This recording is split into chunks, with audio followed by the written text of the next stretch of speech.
Welcome to the North Carolina Central University Football Weekly Press Conference with head coach Trei Oliver. The Eagles coming off of a 62-28 victory over South Carolina State to improve to 7-1.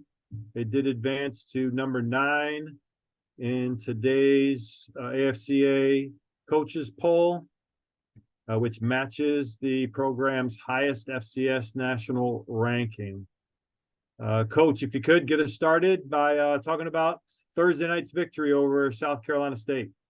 Yes, sir. Thursday night, very pleased with the turnout. That was probably one of the most well-attended games, Thursday night games I had seen. The fans, the students, they were engaged, and it was electrifying in the nest. So shout out to all of our fans for supporting the team. The guys really feed off of that energy. But the game defensively, I thought our back end, our pass defense, I thought we played really well in the secondary. Way too many yards rushing this week. And I think some of that is guys trying to do a little too much, peeking out of gaps and things of that nature. But we were able to get off the field on third down. And I thought that was big for us defensively. I think they were 2 of 12 on third downs. Offensively, loved the way our offensive line showed up to play. I thought they played very physical. Torcelli Simpkins, DeQuan Thomas, and those guys, I thought they had one of their better games. And our skill guys, Davies spread the ball around. We had 11 different guys with the reception, and we were efficient, and that was really good to see. And then finally, our kicking game, I thought Brandon Codrington is electrifying, and he shows it every week. But it was a great team effort in all 3 phases, and we were definitely excited to get out of there with the convincing wins. That was your first time knocking off South Carolina State and legendary coach Buddy Pugh. And of course, you had the opportunity to talk with him before and after the game. What were your words to Coach Pugh? Orangeburg Touchdown Club had a Zoom meeting earlier that day, and he asked me if I would jump on there and say a few words. So we have a great relationship, and Coach is a great guy, and has had a lot of impact on my professional career. But before the game, we joked around, and the usual. He telling me how he wants to kick my butt and how I want to kick his butt. But again, like I said last week, that's one thing I took away from him. You can be friends and great competitors. So definitely it's a hard-fought game, and I think our guys played well from start to finish. We came out, and we finally got off to a fast start. And we talked about it, but at some point you got to do something about it. So we had a staff meeting, and Coach Bennett suggested that we change our pregame routine, and we did that. And I think that had a lot to do with us getting off to a fast start. Our first question from the media is from Chris Clark. Go ahead, Chris. I wanted to ask you if you could share what that pregame routine change was to get you guys off to such a fast start. Usually we come out in pregame with our bottoms on and just jerseys and helmet. And Coach talked about, let's try to, put on our shoulder pads in pregame, and, let's turn it up a notch and let's bang a little bit in pregame to get those guys ready.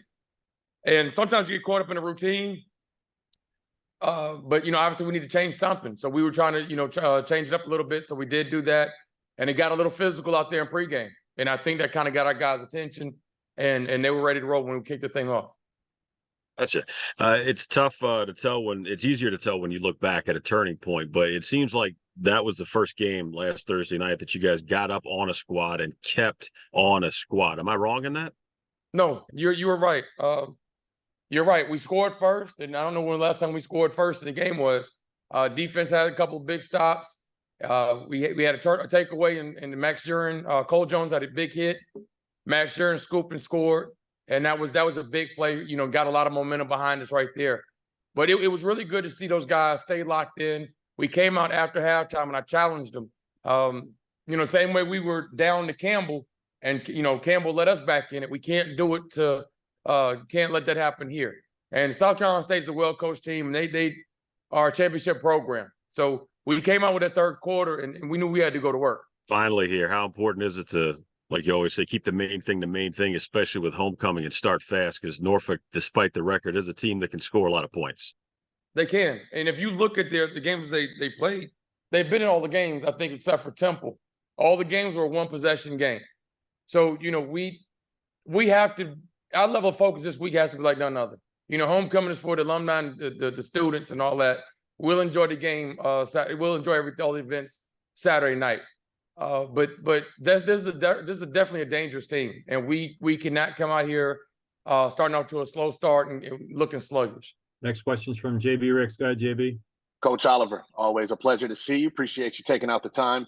I wanted to ask you, this performance that you guys had against South Carolina State, was it 1 week late? Was it 1 week past what you were predicting the week before against Morgan State when you were predicting the best performance of the year? Did it come 1 week late?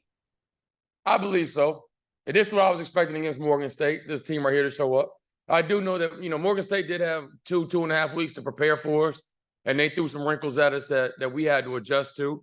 But this is the type of ball I expect us to play. I know the young men that are in our program, the coaching staff that we have here, they do a great job of game planning. And, I expect us to play at a very high level, regardless of who we're playing. And it was good to see us play better this week in all three phases. And my next question for you is, how good is it? I know you don't want to look ahead past Norfolk State, and you just gave a great soundbite regarding the competition they'll provide for you this Saturday. But how good is it to have a performance like you did this past Thursday, going into the month of November with it being the final stretch of the season, and you guys looking like you're playing at the top of your game right now?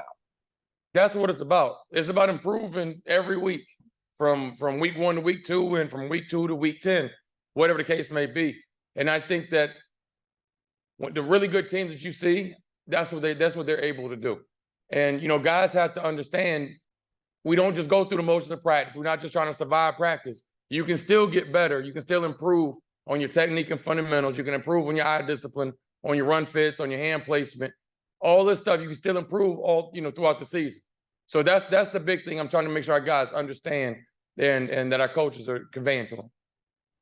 Was there anything different from the practice going into the South Carolina State game compared to the Morgan State practice, where you said they had their best practice, of the entire season? Was there anything different that you guys did last week that you can use and apply for the remainder of the season? It was a level of consistency there. I thought the guys were really locked in, going into the Morgan game. And last week it was pretty much the same thing. These guys understand what's at stake here. They understand that we have a good football team, but if you slip up 1 week, it's over.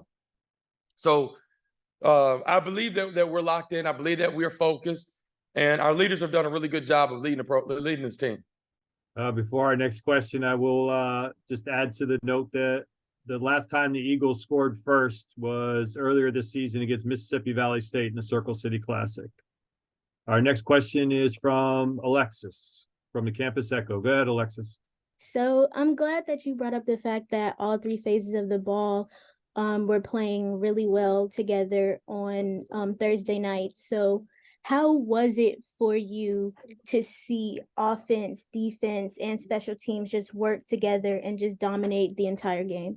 All three phases are just as important. We spend just as much time in special teams as we do on offense and defense. And, we have some guys that are playing on these special teams that don't get a whole lot of, playing time in O&D. So we talk about guys, role players playing your role. Whether you're playing 12 snaps a game or you're playing 60 snaps a game, we need you to play at a high level. And it's really good when you see role players stepping up and making big plays. And I thought that we had a lot of guys that were throwing blocks for Brandon Codrington. Now, B. Cotter get all the credit for these returns, but it was a lot of guys that were throwing blocks and help springing him on some of those returns. So, it was a team effort across the board, and it was really good to see that. How confident are you in this team, regarding the rest of the season and how far they can go? We're going to only worry about Norfolk State this weekend, but I'm very confident in this team. I was very confident in August when we came in here, and I knew that we had a special group of young men. It's about, again, I use the word all the time, staying focused. You can't get complacent, and you got to work to get better. But I'm very confident in our staff as well as these players, and I expect us to play at a high level this Saturday. Our next question is from Caleb Veal. Go ahead, Caleb. Hey, Coach, congratulations on the win on Thursday. You guys play this Saturday, and just looking at South Carolina State, they've scored the second most touchdowns in this conference. Just What about them makes them dangerous to you? Norfolk State? Yes, Norfolk State. Okay. I think schematically, their offensive coordinator does a great job. It seems like every week they have a really somewhat of a new game plan. A lot of their passing concepts are different week to week. So a lot of times, people run the same concepts and you can kind of match routes and things of that nature. But, every week it's like they have a whole new offense. Their running back room, they have a stable of running backs that are very good. Last week they played first name Muhammad. I can't pronounce his last name. Number 44. Very physical running back, big guy, downhill. And they have about 3 or 4 running backs that can really, really make you pay if you're not gap sound. And then their quarterback, he's very athletic. He has a strong arm and he can beat you scrambling with his legs. So we're going to do a great job, this week with our run fits and getting guys to the ball. Coach, you're familiar with the coach on the other sideline this weekend, former teammate Dawson Odoms. Can you talk about the relationship that you two have? Definitely. We did play together back in 94, 95 here. Great guy. He was a great teammate, great person. And, we had a long-lasting relationship. And he's he's definitely the reason why I had the opportunity to get the head job here and I'm where I am now. He gave me the opportunity to be his defensive coordinator down at Southern University from 2016 to 2019. And I think that right there obviously opened some doors for me and gave me an opportunity to set me up for this job right here. So I'm forever grateful for Coach Odoms and what he's done for me professionally and also personally. Great friend of mine. Our families are close. His 2 daughters, beautiful young ladies, and his wife went to school here with me as well. So it's going to be a family affair this weekend. And you talked about Norfolk State's offense. So what do they do defensively that you've been impressed with? Yes, defensively. The defensive coordinator, he was my defensive back coach down at Southern, Steve Adams. So we have a great relationship and kind of have a good feel of what each other likes to do. They're active up front. They are physical. They have 2 very physical linebackers, and they do a great job in the back end as far as with our defensive back play, as far as plastering or matching routes. Their defensive backs play very aggressive. So we're gonna have to win on the perimeter. They like to play a lot of bump and run, man-to-man coverage on the perimeter. So our receivers are gonna have to do a great job of trying to get open and getting some separation. And coming up next, we have defensive lineman Jaden Taylor from Durham, North Carolina. Can you talk about Jaden and what he's meant to the program here at NCCU? Yes, Jaden came in and day he stepped on campus has been a blessing to have on the team. Very physical defensive tackle, very active, plays with violent hands, the way you're supposed to play the game. And aside from all that stuff, and I say it every week, but another one of those great student athletes we have in the program. He's truly a culture guy, always walking around with a smile on his face, laughing and joking, picking on me about whatever I might be wearing that day or whatever the case may be. But great young man, another guy from the Bull City here in Durham, and country boy, loves to ride horses, ATVs, and go mudding and all this other stuff. So he's a man's man, I guess you could say. But he's a pleasure to have on the team and a better person than football player. Jaden, how are you today? I'm doing good. How are you? Doing great. If you could just get us started by talking about the team's big victory over South Carolina State on Thursday night. Yes, sir. I believe we came out starting fast, like Coach Oliver said, putting on the shoulder pads and warm-ups for us up front was definitely like a big change because we get that first initial contact. Because normally we'll come out there with just our jersey on, like you said, and our helmet, and we can't really go full throttle like we would in the game. So it kind of got us feeling better starting out. Were you surprised at all at the offensive output of the team? No, sir. I know the weapons we have on this offense. We go against the guys every day, and they do some unbelievable things in practice. So I know in the game, I was like, when all that comes together, it's going to be a special day. And how cool is it when you get a chance to see one of your defensive mates get a scoop and score? Oh man, it was beautiful. When I see Max pick that ball up, I was like, please just take it to the house, Max. Go ahead, let's get us one. Yeah, it looked like he got himself a little Mookie Collier stiff arm in too. Did Yeah. you guys get on him about that? Yes, sir. All right, our first question from the media is from Chris Clark. Chris, go ahead. Yeah, I wanted to ask you about that scoop and score there. It seemed like he had a convoy of people with him. How fast were you guys to rally around him with that crew to get somebody in? Because I know it doesn't happen that often. Oh, yes, sir. Coach tells us all the time, turnovers, like for interceptions, D-line, we got to get the quarterback, so we try to get everybody that's around the ball or even that's coming close, but just make sure we don't take any shots or anything. Just make sure we lead block for our guy. And if I could follow that up, I was talking to Coach earlier about you guys not just getting on, but staying on the team. The defense has been doing that all year. How much more stressed is that going to be, or how much are you guys going to fine-tune that coming up down the road here to make sure that you don't lose leads late or let teams back in it, but rather stay on top of it? Coach Core tells us all the time, and so does Coach O, we got to start fast, but we also got to finish. How tough is it with the way that you guys have homecoming? Because I know it's amazing. As I get the flyers and all the advertisements to stay focused up and to not enjoy. Well, are you guys checking in on each other, or what are you doing to make sure everybody keeps the main thing the main thing?